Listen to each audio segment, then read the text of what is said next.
नमस्कार, media house में आपका स्वागत है। आज का मुद्दा बहुत ही खास है और ख़ास इसलिए है क्योंकि फतेहपुर में एमओयू को लेकर के लगातार चर्चाएं होती रही हैं और चर्चा इस बात की कि आखिरकार एमओयू जो हो रहे हैं या जो हुए हैं उनकी स्थिति क्या है और क्या ये वाकई एमओयू जो हुए हैं वो धरती पर दिख रहे हैं। इस पूरे मुद्दे पर बातचीत करने के लिए हमारे साथ यूपी इंडस्ट्रीज एसोसिएशन के प्रदेश अध्यक्ष सत्येंद्र सिंह हैं और सत्येंद्र सिंह से हम जानेंगे कि आखिरकार ये जो पूरा घोटाला था उन्होंने किस तरीके से इसको पकड़ा और अब उस पर क्या कुछ एक्शन होने वाला है और क्या इस पर कार्रवाई करेंगे। सत्येंद्र जी, आपका स्वागत है। सबसे बड़ा जो घोटाला है जो चल रहा है एमओयू को लेकर के, सूची जारी नहीं की जा रही, लगातार आप मांग कर रहे हैं। सबसे पहले जानना चाहेंगे कि आखिरकार ये एमओयू है क्या चीज़। देखिए, इन्वेस्टर समिट 2023 में माननीय मुख्यमंत्री महोदय जी के द्वारा जो भी प्रदेश में निवेश कर औद्योगिक इकाइयां लगाई जा रही थी उनके लिए एक बृहद कार्य किया गया। जो सरकार के द्वारा दी जा रही योजनाएं थी, सुविधाएं थी, उनको प्रचार प्रसार किया गया और प्रचार प्रसार के दौरान जो हमारे प्रदेश के उद्यमी थे उन्होंने अपना मन बनाया और उसको निवेश करने के लिए संबंधित विभागों की तरफ से एमओयू हुए, जिसमें ये हुआ कि हम लोग अपनी इकाइयां यहाँ स्थापित करेंगे और इतने करोड़ के एमओयू या इतने लाख रुपए के जो जिसकी वो थी वो करने के बाद यहाँ पर सबके एमओयू साइन किए गए। सत्येंद्र जी, एमओयू साइन हो गए, इसका उद्देश्य क्या था? किस तरीके से इसकी पूरी रूपरेखा तैयार की गई थी? देखिए, सरकार का उद्देश्य था कि हम आपको निवेश के लिए बहुत अच्छा माहौल देंगे और हर तरह की सुविधा, सुरक्षा, सारी चीज़ें अवेलेबल कराएंगे। जो भौतिक सुविधाएं चाहिए वो भी दी जाएंगी। आप प्रदेश में आइए और निवेश करिए। इसके लिए माननीय मुख्यमंत्री जी ने बहुत अच्छी टीम तैयार करी, बहुत अच्छा विजन लाए। लेकिन हमारे फतेहपुर में, जनपद फतेहपुर की बात करें, यहाँ के अधिकारियों ने माननीय मुख्यमंत्री जी की मंशा पर पानी फेरा है और उन्होंने ऐसी लीपापोती की है कि फर्जी एमओयू दिखाकर, और अभी भी दिखा रहे हैं, वो माननीय मुख्यमंत्री जी के सामने या शासन के सामने प्रशासन के माध्यम से भेजकर एक गुमराह करने का काम किया जा रहा है। फतेहपुर में मंशा क्या थी अधिकारियों की कि केवल इस तरीके से चीज़ों को रख देना और उसके बाद जब पूछा जाए कि एमओयू है कहाँ तो एमओयू मिलते नहीं हैं। कब आपको लगा कि एमओयू को लेकर के फतेहपुर में इतना बड़ा घोटाला हो रहा है? देखिए, मैं पिछले 2 सालों से लगातार इस पे देख रहा हूं कि जिला उद्योग कार्यालय के द्वारा और भी विभागों की सूची लेकर ये दिखाया जा रहा है कि हमारे जनपद फतेहपुर में इतने एमओयू हुए, इतने करोड़ के निवेश आए, इतनी इकाइयां लगी। इनकी जब हम लोगों ने ऑलरेडी विभाग से उद्योग बंद की बैठक में, मंडलीय उद्योग बंद की बैठक में, संबंधित विभाग से पत्राचार करके जब हमने ये सब डिमांड करी, लेकिन उद्योग विभाग इसको अवेलेबल नहीं करा पाया, उपलब्ध नहीं करा पाया। ये अगस्त 2025 में इन्होंने दिखाया कि हमारे यहाँ 47 इकाइयां बिल्कुल उत्पादनरत हैं और 916.96 लगभग 917 करोड़ का निवेश जमीन पे आ चुका है। एक अच्छा अमाउंट है। तब उस समय हमने इनसे सवाल किया था उद्योग बंद की बैठक पे ही कि आखिर ये इकाइयां कहाँ चालू हैं। ये अगस्त 2025 की बात है। अगस्त 2025 की ये इकाइयां, 47 इकाइयां जो आप एमओ में दिखा रहे हैं, आप ये कहाँ चालू हैं? आप उनको लिस्ट दीजिए। जो यहाँ के युवा हैं वो कम से कम रोजगार के लिए उनमें पहुंचे। विभाग ने कहा, जिलाधिकारी महोदय के अध्यक्षता में बैठक होती, हाँ बिल्कुल दे दी जाएगी, लेकिन नहीं दी गई।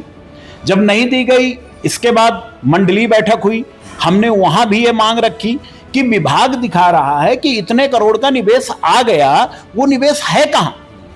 आप सरकार को क्यों गुमराह कर रहे हैं? आप शासन को क्यों गुमराह कर रहे हैं?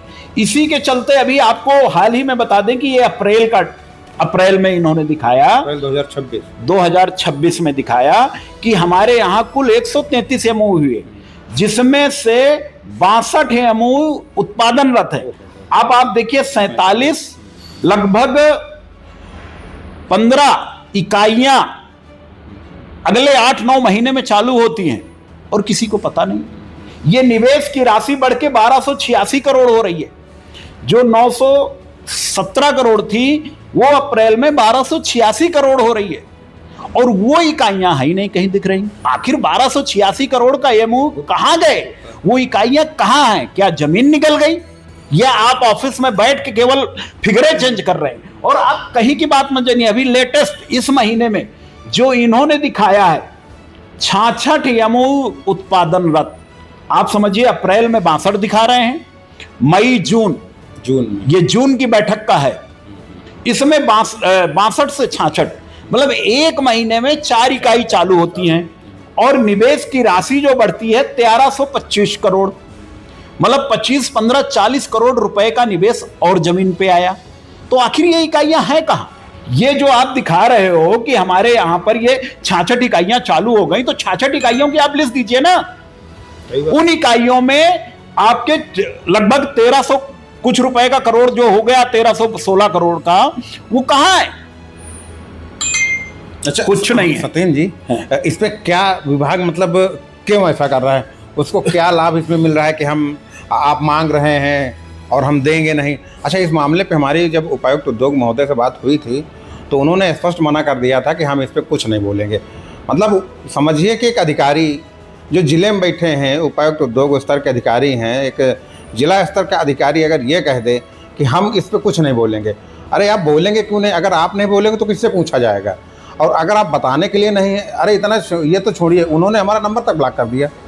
व्हाट्सएप पे उन्होंने हमारा नंबर तक ब्लॉक कर दिया कि अगर आप उनसे कुछ क्वेरी, कुछ जानकारी, कुछ पूछना भी चाहें तो आप उनसे पूछ नहीं सकते हैं। और इसी फतेहपुर जिले की हम बात कर रहे हैं, और यहीं पर एक अधिकारी हैं, जिला कृषि अधिकारी नरोत्तम कुमार जी हैं। वो एक ऐसे अधिकारी हैं कि उनको चाहे आप जिस तरीके का संदेश भेज दीजिए और चाहे उनको जो सूचना भेजिए उस पर जाके मौके की कार्रवाई करते हैं। बीते दिनों असोथर में उन्होंने एक कृषक, एक किसान के उसमें जो है असोथर पहुंच गए थे और जाके उन्होंने कार्रवाई कराई थी। और ये कैसे अधिकारी कि इनको अगर कोई सूचना दी जाती है वो नंबर व्हाट्सएप ब्लॉक कर देते हैं? क्या लगता है, अधिकारी वाकई कुछ कर रहे हैं या केवल करने के केवल ढिंढोरा पीट रहे हैं, बाकी करना धरना कुछ नहीं लोगों को? देखिए, ज़्यादा तो नहीं, मैं पिछले 2017 से बात बता दूं आपको। 2017-26 में लगभग 9 साल पूरे हो गए। 9 साल में उद्योग विभाग निवेश के लिए, सरकार द्वारा जा रही योजनाओं के लिए, या कहिए सरकार का एक केंद्र बिंदु है तो जनपद फतेहपुर के लिए औद्योगिक गति देगा। यहां पर मैंने देखे बहुत अधिकारी आए और गए, जनपद जैसे था वैसे ही है। अभी मेरे पास एक एप्लीकेशन पड़ा है, 2 साल पहले उन्होंने ओडीओपी योजना के लिए आवेदन किया था, उद्योग अधिकारी ने 50,000 रुपए की रिश्वत ली थी। मेरे पास लिखित में दिया है एप्लीकेशन, सुनिए, और उसको आज तक लोन नहीं मिला और उसकी ओडीओपी की इकाई आज तक 50,000 रुपये ले गए। क्या आए और गए और चले गए।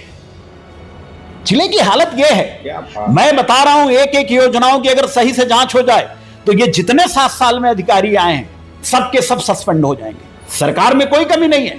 सरकार एक एक युवा को एक एक अंतिम पायदान तक अपनी योजनाओं का लाभ पहुंचाने के लिए इस तरह के अधिकारी बैठाए, लेकिन उद्योग विभाग जैसे अधिकारी मैंने जनपद फतेहपुर के जैसे उद्योग विभाग के अधिकारी कहीं नहीं देखे। अच्छा, क्या हो जाता है इन लोगों को? बाकी अब कौशाम्बी में भी अधिकारी हैं, आप बांदा भी चले जाओ, बाकी जगहों में भी अधिकारी हैं और इसी पद पे बैठे हुए हैं, लेकिन यहाँ पर क्या हो जाता है? क्या मतलब कुछ क्या कहते हैं, कुछ जादू वादू चीज़ें हो जाती हैं क्या कि इनको समझ नहीं आता है कि हमें क्या कैसे कार्रवाई करनी है? आप बता रहे हो, आप कोई चीज़ पूछ रहे हो, ना बताना है ना दिखाना है, ये मनसा उनके आखिरकार है क्या? क्या आखिरकार चाहते हैं वो? देखिए, ये मनसा कहीं ना कहीं बैठे जो अधिकारी ये रिपोर्ट देते हैं, जिनको भी वो अधिकारी केवल पेपर ही देखते हैं, जमीनी हकीकत नहीं देखते, तो इनका मन बढ़ता है। सत्येंद्र जी, लगभग कितने करोड़ का एमओयू साइन हुए थे और कितने लोगों को रोजगार देने की बात कही गई थी? देखिए, एमओयू साइन तो ये 4,068 करोड़ के, 4,068 करोड़। इन्होंने ये फर्जी आंकड़ा दिखाया। कैसे दिखाए वो भी मैं बता दूंगा। ये टीम तो बनाए, जांच तो करें। अधिकारियों ने अपनी वाहवाही लेने के लिए, अपने प्रमोशन लेने के लिए, सरकार के द्वारा दिए जा रहे अनुदान का बंदर बांट करने के लिए इन्होंने बहुत कुटिल रणनीति रची हुई। सत्येंद्र जी, इस पर क्या कार्रवाई का मूड बना रहे हैं? कहां पर क्या शिकायत करेंगे? क्या कुछ? हम बहुत जल्द अपर मुख्य सचिव MSME महोदय से, माननीय मुख्यमंत्री महोदय जी से मुलाकात करेंगे पूरा प्रयास है कि जल्द से जल्द मुलाकात करें, क्योंकि हमने जिला प्रशासन को भी बता चुके हैं, ऑलरेडी मंडल को भी बता चुके हैं सारी चीज़ें, परंतु कोई जांच या कोई निष्कर्ष नहीं निकला। एमएसएमई मंत्री से भी बात अभी तक रखी गई है नहीं? एमएसएमई मंत्री को तो पहले भी हमने कई बार लिखा था, सब कहीं ना कहीं षड्यंत्र से हुआ, तो अब नए मंत्री जी आए हैं, अब उनसे भी मुलाकात करेंगे और करके ये जितनी भी है सब दिखाएंगे और एक एक एमओयू की जांच होगी। और जांच होने के बाद ये जितने भी दोषी हैं, जैसे मुख्यमंत्री जी का कोड़ा सबको पता है, फिर घर की कुटकी होगी, जितना ये प्रदेश के युवाओं का या टैक्स पेयरों का पैसा नंबर 2 में रिश्वत में कमा के गए हैं ना, वो सब योगी जी सबसे वसूल लेंगे, उनके पास वसूलने का हथकंडा है। तो जितना भी भ्रष्टाचार हुआ है, एक एक पाई, एक एक रुपए की वसूली होगी, छोड़े बक्से कोई नहीं जाएंगे। बस ये तब तक खैर मनाएं कि माननीय मुख्यमंत्री जी के संज्ञान में यह हकीकत पहुंच नहीं रही है। इन पत्रावलियों को तैयार करने का जो उद्देश्य होता है, वो उद्देश्य केवल यही है कि जो संबंधित अधिकारी हैं, यानी कि जो उनसे बड़े अधिकारी जो ऊपर बैठे हैं, उनको हम आंकड़ेबाजी में चीज़ें दिखा दें कि साहब इस तरीके से चीज़ें हो गई हैं, और वहाँ भी देख कर के होता हाँ कार्रवाई तो हो रही है, निवेश भी आ रहा है, रोजगार भी लग रहा है, इकाइयाँ भी आ रही हैं। लेकिन वास्तविकता ये है कि ज़मीन पर कहीं कुछ नहीं है। संबंधित विभाग के अधिकारी फ़ोन करने पर जवाब देते हैं कि हम इस पर कोई जानकारी नहीं देंगे, हम इस पर कुछ नहीं बोलेंगे। अब आप बोलेंगे क्यों नहीं, इसी समझ में आता है कि आखिरकार आपकी मंशा क्या है और आप चाहते क्या हो। और फतेहपुर के विकास को लेकर के आप बिल्कुल भी गंभीर नहीं हो, केवल आप गंभीर हो तो इस तरीके के जो सफ़ेद पेपर है इनको काला करने के लिए। और ये काली कहीं ना कहीं एक दिन अगर आपके ऊपर भी अगर दाग के रूप में गिरेगी तो आप उसको रोक नहीं पाएंगे, और ये जो कार्रवाई होगी वो कहीं ना कहीं यही स्याही होगी जो आप पर भारी पड़ेगी। मीडिया हाउस के लिए फतेहपुर से आशीष सिंह।